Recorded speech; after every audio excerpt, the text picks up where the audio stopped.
प्रिय गोडोलीस या पत्रमालिकेतील आता आपण ऐकूयात हे 10वं पत्र. स्वसिद्ध होणे गरजेचे. प्रिय गोडोलीस, अनेक उत्तम आशीर्वाद. आत्याच्या मैत्रिणीची छोटी बहीण सीमा. अगं, देशपांड्यांची सीमा नाही का? तिचं लग्न ठरले. तिच्या लग्नाच्या खरेदीसाठी तिची आई, काकू, थोरली बहीण आणि मी पुण्याला जात होतो. गाडीने ऐन वेळेवर दगा दिला, त्यामुळे बसनेच प्रवास करावा लागला. आश्चर्य म्हणजे बसही वेळेवर आली. आम्ही आनंदाने चढलो. खिडकीजवळची जागा मिळाली. ही बालपणाची इच्छा अजून मावळली नव्हती, परंतु जागा शिल्लक नव्हती. मिळेल तशी जागा पाहून आम्ही बसलो. सहजच माझी नजर समोरच्या सीटवर गेली. एक गोल चेहऱ्याची गोरीपान गोड मुलगी समोर बसली होती. टपोरे डोळे, उपजत हसरी मुद्रा, त्यामुळे तिच्या त्या निरागस सोज्वळ सौंदर्याकडे मी आकर्षित झाले. मी आकर्षले गेले. तिचे नाव विचारावे, ओळख करून घ्यावे असे मला वाटले. ताई, तुझे नाव काय? कुठल्या गावची तू?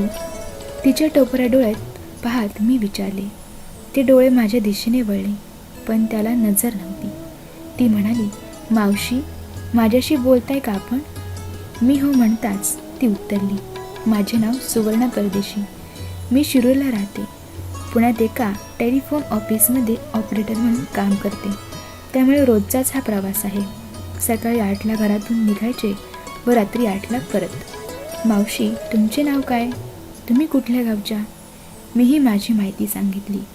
गप्पा मारता मारता पुढं कधी आलं हेच समजलं नाही. आम्ही आपापली कामं उरकून परत त्याच गाडीत जायचं ठरवलं. रात्री 8ला आम्ही सर्वजण बसमध्ये चढलो. थोड्या गप्पा झाल्या आणि दिवसभराच्या थकव्यामुळे डोळा लागला. इतक्या जोरात बेल वाजली आणि गाडी थांबली. लाईट लागली. पकडा पकडा त्याला, सगळे जोरात ओरडत होते. व एका हाताने मागच्या सीटवरील प्रवाशाने मुलाचा हात घट्ट पकडून ठेवला होता.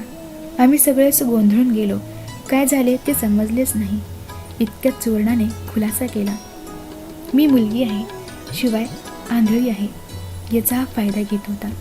त्याने माझ्या गळ्यातील चेन खेचली, पण मी घाबरते काय? मी कराटेचे व स्वसिद्धाचे प्रशिक्षण घेतले आहे.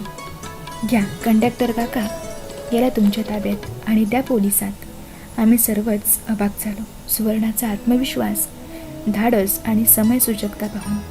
अंध असूनही तिच्या जवळचे धैर्य आणि प्रसंगावधान तिला स्वसिद्ध प्रकल्पाने दिले होते. असे प्रत्येकाने स्वसिद्ध होणे काळाची गरज आहे, नाही का? तुझीच सवय. श्रोते हो, आत्ताच आपण ऐकलं सुप्रसिद्ध लेखिका डॉक्टर सौ सुधा कांकरिया यांनी लिहिलेल्या प्रिय गोडोलीस या पत्रमालिकेतील हे 10वं पत्र.